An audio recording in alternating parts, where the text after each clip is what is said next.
सियावर रामचंद्र भगवान की, पवन सुत हनुमान की, लक्ष्मी नारायण भगवान की, ठाकुर जी महाराज की, शालिग्राम भगवान की, तुलसा मैया की, गंगा मैया की, कार्तिक महात्मा की, जयकारा शेरा वालिदा।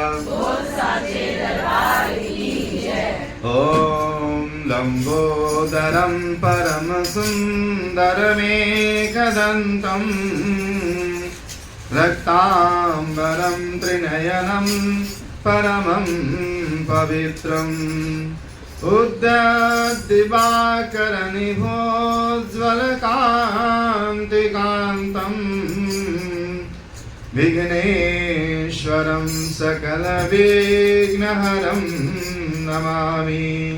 विघ्नेश्वरं सकलविघ्नहरं नमामि। गुरुर्ब्रह्मा गुरुर्विष्णुः गुरुर्देवो महेश्वरः, गुरुः साक्षात् परब्रह्म तस्मै श्री गुरुवे नमः।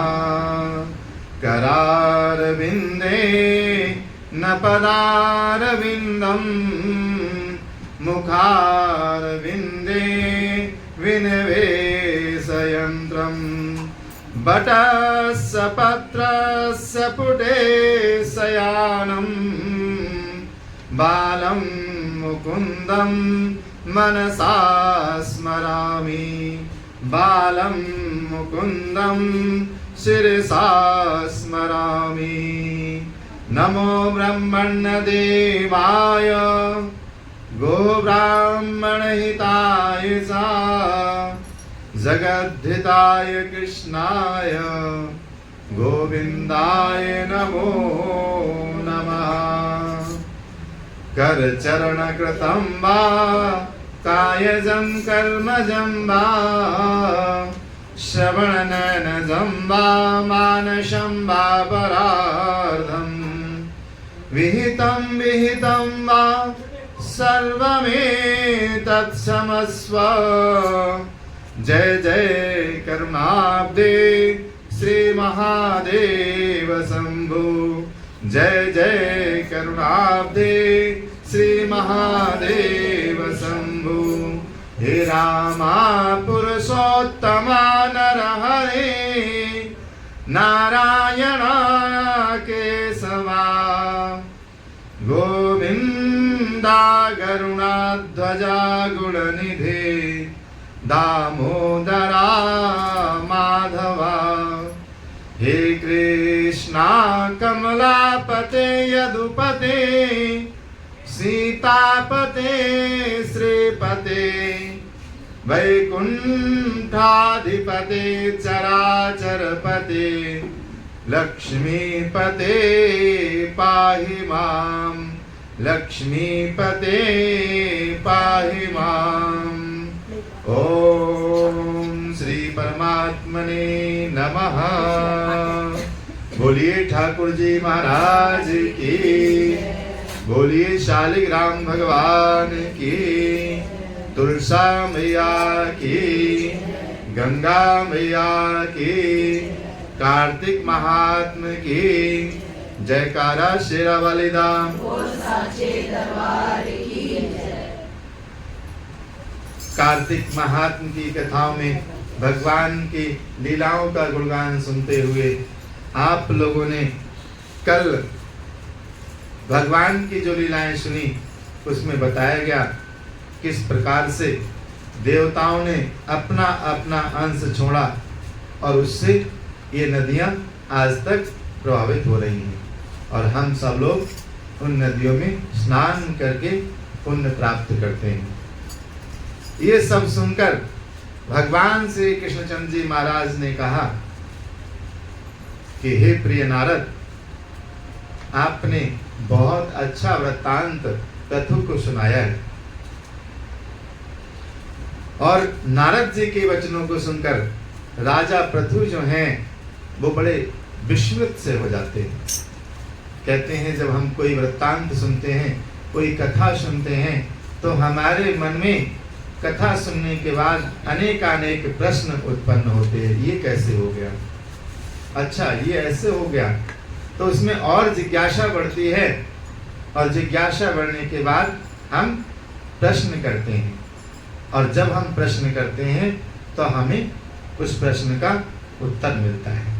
अगर हमें एक जगह से उत्तर नहीं मिलता तो हम दूसरी जगह पूछते हैं, और दूसरी जगह से नहीं मिलता तो तीसरी जगह से पूछते हैं। जब तक हमें हमारा प्रश्न का उत्तर ठीक से प्राप्त नहीं होता तब तक हमारी जिज्ञासा उसमें लगी रहती है। लेकिन कहा जाता है कि अगर किसी से कुछ ज्ञान प्राप्त करना है तो अपने आप को शून्य बना लो। अगर आप अपने आप को शून्य नहीं बनाएंगे तो आपको ज्ञान प्राप्त नहीं होगा। जैसे गुरु के सानिध्य में शिष्य बैठता है तो गुरु की वाणी को वो बड़ा ध्यान से सुनता है, जो गुरु कहते हैं उसको ध्यान से सुन के समझता है, और जो शिष्य अपने गुरु की वाणी को ध्यान पूर्वक सुनता है वो अपने जीवन में उसे उतारता है, और आगे चल के उसका जीवन बहुत सुंदर हो जाता है। इसलिए अगर ज्ञान प्राप्त करना है तो आप शून्य बन के ज्ञान प्राप्त कीजिए, हलचल मत मचाइए। शून्य बनेंगे तो प्राप्त होगा। लेकिन क्या होता है, हम किसी से कोई प्रश्न करते हैं और जैसे ही वो उत्तर देने लगता है हम अपना सुझाव देने लगते हैं। हम अपना सुझाव देने लगते हैं, तो जब आप अपना सुझाव देने लगेंगे उस समय तो आपको वो चीज प्राप्त नहीं होगी जो आप प्राप्त करने के लिए गए हैं। क्योंकि वाणी तो एक ही चलेगी। जब आप ही अपनी वाणी का उपयोग करते रहेंगे तो आप सामने वाले से क्या जानने गए थे। हो सकता है कि आपका जो प्रश्न है उसका आपको समुचित उत्तर ना मिलता हो, लेकिन उसमें आप अगर बोलेंगे तो आपको ज्ञान नहीं मिलेगा। इसलिए कभी भी कोई भी चीज किसी से पूछनी है तो जब उत्तर वो देने लगे तो आप शांति के साथ उसको श्रवण करें। सामने वाले की पूरी बात सुनने के उपरांत तब अपनी बात को कम शब्दों में रखें। ये तरीका होता है। और जो लोग इस तरह से करते हैं वो कहीं ना कहीं से कुछ ना कुछ लेकर आते हैं। इसलिए राजा पृथु ने विस्मित भाव से नारद जी का पूजन किया और नारद जी का धन्यवाद करते हुए उनसे कहा कि प्रभु आपने बहुत ज्ञान और उपदेश हमें सुनाए, हम इससे अति प्रसन्न हैं, और उनको ससम्मान पूर्वक विदा कर देते हैं। इसी कारण से माघ मास और कार्तिक मास दोनों एक समान है। जैसे कार्तिक महात्म्य है, ऐसे ही आने वाला माघ का जो महीना है वो भी प्रातः काल लोग उसमें भी स्नान करते हैं। माघ के महीने में प्रयागराज में अब की बार तो कुंभ है, वैसे हर महीने माघ में वहां पर कल्पवास होता है। लोग एक महीने गंगा स्नान करके वहीं पर निवास करते हैं।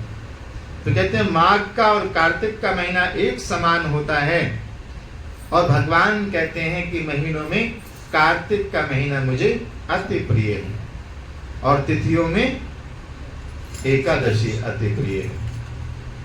तिथियों में एकादशी मुझे अति प्रिय है, और इन सब से मुझे अत्यधिक प्रेम है जो लोग इन व्रतों को रखते हैं। वनस्पतियों में तुलसी मुझे अति प्रिय है। कहते हैं तुलसी का जो पूजन करते हैं भगवान उन पे अति प्रसन्न होते हैं। एकादशी और क्षेत्रों में द्वारकापुरी, क्षेत्रों में द्वारकापुरी भगवान को अति प्रिय है। इसलिए जो प्राणी जितेंद्रिय होकर इनका स्मरण भी करते हैं, खाली याद कर लेना, माता तुलसी का नाम लेकर उनको प्रणाम कर लिया, द्वारकापुरी का नाम लेके उनको प्रणाम कर लिया। भगवान कहते हैं कि अगर इनका कोई स्मरण भी करता है वह यज्ञ करने वाले प्राणियों से भी मुझे अति प्रिय होता है। जो प्राणी विधि विधान से इनकी सेवा करते हैं, उनके अनुग्रह से उनके सभी पाप दूर हो जाते हैं। भगवान श्री कृष्णचंद्र जी महाराज के वचन सुनकर सत्यभामा जी कहती हैं कि हे नाथ, आपने ये बात बड़ी आश्चर्यजनक कही है कि दूसरे के किए हुए पुण्य के फल से कलह की मुक्ति हो गई। किसी ने पुण्य कर्म किया और किसी को अर्पण कर दिया, ऐसा कैसे हो गया? भाई पैसे आपके पास हैं, धन आपके पास है, आपने किसी को दिया तो उसने उस धन का उपयोग कर लिया। लेकिन पुण्य कर्म कैसे दिए जाते हैं? तो कहते हैं धन दो प्रकार का होता है। एक धन ये है जो हम लोग उपयोग करते हैं, और ये दूसरा धन वो है जो हमारे पास सदैव रहता है, उससे हमसे कोई नहीं छीन सकता किसी भी तरह से। वो धन है हमारे पुण्य कर्मों का फल। जो हमने पुण्य कर्म किए हैं, जो हमने दान धर्म किया है, उसका जो फल है, उसकी जो पोटली है, वो हमसे कोई नहीं ले सकता। अगर हम अपनी स्वेच्छा से किसी को देना चाहें तो वो दे सकते हैं। और आपने देखा होगा, अगर हमने कोई पुण्य कर्म किया, कोई पुण्यात्मा व्यक्ति है, वो अगर आशीर्वाद देता है तो हमें फलीभूत होता है। क्यों? क्योंकि उसके पास इतने पुण्य हैं कि उसकी वाणी भी पवित्र है। उसने बोल दिया जाओ, आपका कल्याण होगा, कल्याण होगा। कहते हैं इस पुण्य का इतना फल है कि अगर पति द्रोह का पाप भी लगा हुआ है तो वो स्नान मात्र से दूर हो जाता है। कलह को क्या लगा था? पति द्रोह का ही तो पाप लगा था कि वो अपने पति के साथ भी दुराघात करती थी, तो वो भी उससे मुक्त हो गई दूसरे के दिए हुए पुण्य से। दूसरे प्राणी के द्वारा दिया हुआ पुण्य उनके देने से कैसे मिल जाता है, ये आप मुझे बताइए। सत्यभामा जी भगवान से पूछती हैं। इस पर भगवान श्री कृष्णचंद्र जी कहते हैं कि बिना दिया हुआ पुण्य और पाप जिस कर्म द्वारा प्राप्त होता है, वह मैं आपसे कहता हूं, आप ध्यान पूर्वक सुने। सतयुग में देश ग्राम तथा कुलों का दिया हुआ पुण्य प्राप्त होता था। सतयुग में अगर हमारे देश का, प्रांत का कोई व्यक्ति भी अगर ये काम करता है तो हमें प्राप्त होता था। किंतु कलयुग में केवल कर्ता को ही मिलता है, जैसा करोगे वैसा भरोगे। फिर भी संसर्ग ना करने पर भी यह व्यवस्था कही गई है, और संसर्ग जैसे पाप व पुण्य को दूसरे को कैसे मिलते हैं उसकी व्यवस्था बताई गई है। कहते हैं पढ़ाना, यज्ञ कराना और एक साथ भोजन करने से पाप और पुण्य का आधा फल प्राप्त होता है। अगर आप किसी को शिक्षा देते हैं, किसी को पढ़ाते हैं, तो आपको भी पुण्य की प्राप्ति होती है। अगर आप यज्ञ कराते हैं या यज्ञ में कुछ अपना सहयोग भी दे देते हैं तो उसका आधा फल आपको प्राप्त होता है। आप लोगों ने सुना होगा एक साथ भोजन करने से प्रेम बढ़ता है, ऐसा लोग कहते हैं। तो कहते हैं भोजन करने से भी आधा आधा पुण्य प्राप्त होता है। एक आसन पर बैठने तथा एक सवारी चढ़ने से, श्वास के आने जाने से पुण्य व पाप का चौथा भाग प्राप्त होता है। इसीलिए आपने देखा होगा, कहते हैं पूजा करो तो अपने आसन पर बैठो। ऐसा नहीं कि एक ही आसन है उसी को सट के बैठ गए। तो ये मान लीजिए कि अगर दूसरा व्यक्ति कोई थोड़ा धर्मात्मा नहीं है तो आपका आधा पुण्य वहां चला जाएगा। इसलिए पूजा करने वाला आसन जो होता है, जब पूजा करें तो उसके नीचे थोड़ा जल छिड़कें और जल मत्थे पे लगा के उसका एक कोना थोड़ा सा मोड़ दें, फिर उठें, तो वह आपको उसका पुण्य प्राप्त होता है। अगर आपने पूजा की और आसन से ऐसे ही उठ के चल दिए तो अगला व्यक्ति कोई दूसरा जब उस आसन पे बैठेगा उसका आधा पुण्य उसे प्राप्त हो जाएगा जो आप करके गए। इसलिए पूजा करने के उपरांत आसन के नीचे थोड़ा जल रखें और मत्थे पे लगाएं और एक थोड़ा सा कोना आसन का मोड़ दें। आसन अगर नहीं उठाते हैं तो थोड़ा सा एक कोना उसका मोड़ दें, तब आपको उसका पुण्य प्राप्त होता है। कहते हैं भोजन करने और दूसरे की स्तुति करने से पुण्य और पाप का 6वां भाग प्राप्त होता है। दर्शन करने, सुनने तथा ध्यान करने से मनुष्य को पुण्य और पाप का 10वां अंश मिलता है। दूसरे की निंदा, चुगली और धिक्कार करने से उसका 100वां भाग आपको प्राप्त हो जाता है। अनायास आप जब चुगली और निंदा करते हैं तो आप पाप ओढ़ लेते हैं। इसलिए सभी लोग इन सब चीजों से बचें, जितना हो सके अपने मुख से किसी की निंदा चुगली न करें और न सुने। अगर कोई करता भी है तो राम नाम करके जल्दी से वहां से दाएं बाएं हो जाएं, कीजिए राम राम जी, ठीक है, भगवान का नाम लीजिए, जय श्री राधे कृष्णा, जिसकी जैसी कृपा, जैसी जिसकी इच्छा वो जाने। बस इतना कह के आप निकल सकते हैं। राधे राधे, जय श्री कृष्णा, हर हर महादेव, छोड़ो इन सब फालतू की बातों को, आगे बढ़ो, ऐसे कह के आप उस बात को उनकी रोक सकते हैं बीच में और आगे बढ़ सकते हैं। ऐसा नहीं कि अब बोल रहे हैं तो पूरी बात उनकी सुनी नहीं, क्योंकि वो सत्संग थोड़ी कर रहे हैं, वो तो किसी की निंदा कर रहे हैं, तो आप उनको रोक दीजिए बीच में। और रोकने का तरीका सीधा यही है, जय श्री कृष्णा, छोड़ो इन बातों को, आगे बढ़ो, बस बंद हो गए वो। तो कहते हैं पुण्य करने वाले मनुष्यों की जो कोई सेवा करता है वह सेवा का भाग लेता है और अपना पुण्य उसे देता है। स्त्री, नौकर, शिष्य के अतिरिक्त जो मनुष्य दूसरे से सेवा करवाकर उसका पैसा नहीं देता तो वह सेवक उसके पुण्य का भागी होता है। क्या लिखा है? स्त्री, नौकर और शिष्य, इन पर पूर्ण अधिकार है। ये तो सेवा करने का उनका पूरा दायित्व है, तो उनकी सेवा का प्रतिफल यही है कि उनका ख्याल रखो। बाकी इसके अलावा अगर आपने किसी से भी थोड़ा बहुत काम कराया है तो उसका पैसा उसे दें।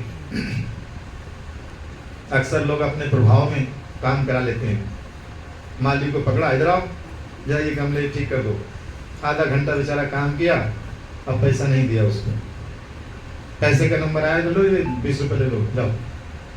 तो कह रहे मालिक 100 रुपये दे दो कम से कम। अरे जाओ जाओ, ठीक है, लो। वो 100 रुपये आपको चुकाने पड़ेंगे क्योंकि आपने उससे मेहनत करवाई है। तो इसलिए कभी भी किसी गरीब आदमी से काम करा के उसका मेहनताना नहीं रोकना चाहिए। अगर आपने नहीं दिया और आप इस दुनिया से चले गए तो ये मानिए कि किसी ना किसी रूप में आपको दोबारा जन्म लेके उस कर्ज को चुकाना पड़ता है। आप ये ना समझें कि हम उससे बच गए। आजकल लोग ये समझते हैं कि हमने बस अपने धमका के काम करा लिया, ठीक है, हम बच गए। नहीं, वो पाप बढ़ गए आपके और आपको उसी पाप को चुकाने के लिए पता नहीं कुत्ता, बिल्ली, गधा, घोड़ा किस रूप में आना पड़ जाए। ऐसे ऐसे ऐसे अवसर हैं कि कोई गधा बन के कहीं का आ गया और ढो रहा है माल उनका, लो, ढोता ढोता बेचारा चला गया। क्यों? पिछले जन्म में उन्होंने उससे काम कराया और पैसा नहीं दिया। तो ये सारी चीजें हैं।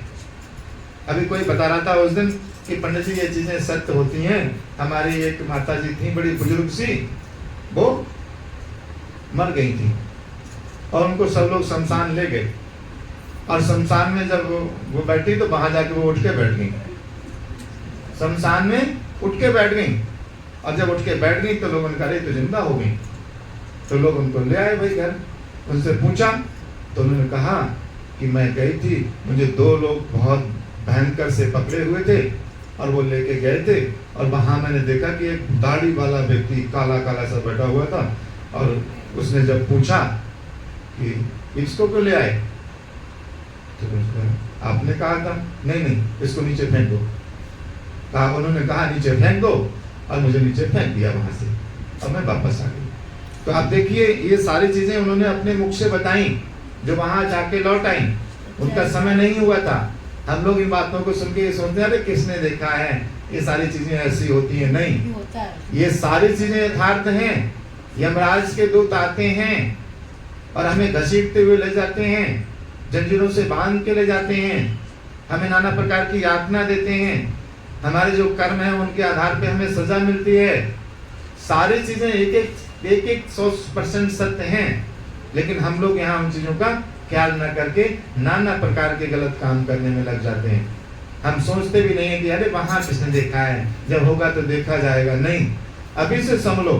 कितने लोग ये चिल्ला चिल्ला के कहते हैं कि समझ जाओ, अपने कर्मों को सुधारो, गलत काम से बचो, पाप से दूर रहो, लेकिन हम जानते हुए भी उन चीजों में लगे रहते हैं। तो ये चीजें यथार्थ हैं, सत्य हैं, ये हमारे साथ घटित होती हैं। 84 लाख योनियां जो हैं उनमें हमें भटकना पड़ता है अपने अपने कर्मों के आधार पे। इसलिए हमें अपने कर्मों का बहुत ध्यान रखना चाहिए, बहुत संभल के चलना चाहिए और अपने आप को बस भगवत में रखना चाहिए। अगर हमसे हमारा घर का कोई व्यक्ति कुछ कह देता है तब भी कोई बात नहीं, सुन लो, क्या जाता है। अगर कोई पड़ोसी कुछ कह दिया, सुन लो, क्या जाता है। अगर किसी ने कुछ कह दिया उल्टा पुल्टा, कोई बात नहीं, चलो आगे बढ़ो, भगवान का नाम लो। हम अनायास की चीजों में उलझ जाते हैं, फंस जाते हैं और उससे परेशान होते हैं, झंझटें बढ़ जाती हैं, टेंशन बढ़ जाता है और नाना प्रकार से हम परेशान होते हैं। तो इसलिए अगर उसका सहज भाव से हम निपटारा कर लें, हम उत्तर देने के चक्कर में ना पड़े, तो हम सहज हो जाएंगे, हमारा जीवन सरल हो जाएगा। हम आगे भी जाएंगे तो परमात्मा कहेंगे नहीं, इस व्यक्ति ने कभी भी किसी को उल्टा उत्तर नहीं दिया, बहुत सहनशील व्यक्ति है, अपने जीवन में अपने आप को भगवत में रखा, तो उसका पुण्य हमें प्राप्त होता है। और जो हम अनर्गल चीजें कर लेते हैं उनका पाप हमें लग जाता है। कहते हैं पंक्ति में बैठे हुए भोजन करने वालों की पत्तल जो व्यक्ति लांघता है, वह उसको जिसकी की पत्तल उसने लांघी है अपने पुण्य का 6वां भाग दे देता है। भोजन की थाली नहीं लांघना चाहिए, पानी का गिलास नहीं लांघना चाहिए, किसी के खाने पीने की वस्तु को नहीं लांघना चाहिए। हम लोग जल्दी में कभी कभी ऐसा कर डालते हैं, तो उन चीजों का हमें ख्याल रखना चाहिए। कहते हैं स्नान तथा ध्यान आदि करते हुए मनुष्य से जो व्यक्ति बातचीत करता है, ये भी सुन लो, ये आप लोग खूब करते हो, खूब करते हैं आप लोग।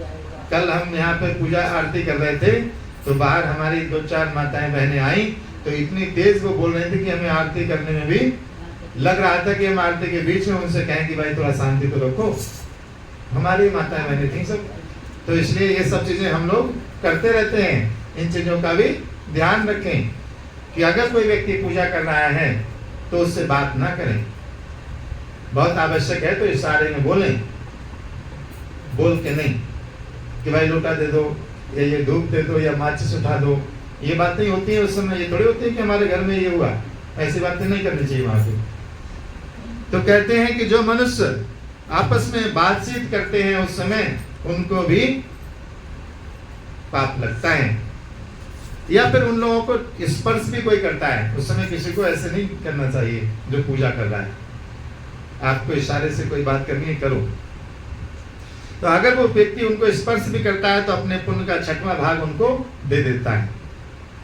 जो मनुष्य धर्म के कार्य के लिए दूसरों के लिए धन मांगता है वह पुण्य का भागी होता है। अगर आप किसी भंडारे का आयोजन कर रहे हैं, कोई धार्मिक उत्सव कर रहे हैं और आपने 10-20 लोगों से कहा कि भाई इसके लिए कुछ धन एकत्रित करना है, जैसे अभी आप लोग भंडारे के लिए पैसा इकट्ठा कर रहे हैं, तो ये भी पुण्य का काम है, उसका भी पुण्य आपको प्राप्त होता है। ठीक उसी प्रकार से जिस प्रकार दान करने वाला पुण्य का भागी होता है, जो मनुष्य धर्म का उपदेश करता है पश्चात से श्रोता से याचना करता है वह अपने पुण्य का 6वां भाग उसे देता है। जो मनुष्य दूसरों का धन चुराकर उससे धर्म करता है वह चोरी के पाप का फल भोगता है और शीघ्र ही निर्धन हो जाता है। जितना धन चुराता है वह पुण्य का भागी होता है, जिसका वो धन चुराया है वह पुण्य का भागी होता है। हम लोग कभी कभी बेईमानी भी करते हैं और हमने अपने घर परिवार में भी बेईमानी कर ली, अपने भाई का, अपने सहभागी का कुछ धन चुरा लिया और उसके बाद उसका कुछ पुण्य कर्म कर दिया, 10, 20, 50 लाख चुरा लिया और 1,50,000 का भंडारा करके कहा कि अब ठीक है, भगवान का भी कुछ हिस्सा उसने कर दिया, अब कोई दोष नहीं लगेगा। ऐसा हम करते हैं, हो जाता है। अगर ऐसी स्थितियां हैं तो उसमें भी आप ये मानिए जिसका जो हिस्सा है आप उसके दोषी हैं, तो आपका पुण्य वो ले लेंगे। इसीलिए कभी भी किसी का हिस्सा नहीं मारना चाहिए, जिसका जो है उसे देना चाहिए, ईमानदारी से देना चाहिए। जो मेरा है वो मेरा है, ये सारी चीजें ध्यान रखना चाहिए। कहते हैं बिना ऋण के उतरे जो मनुष्य मर जाता है, उनको ऋण देने वाले सज्जन के पुण्य का भागी होना पड़ता है।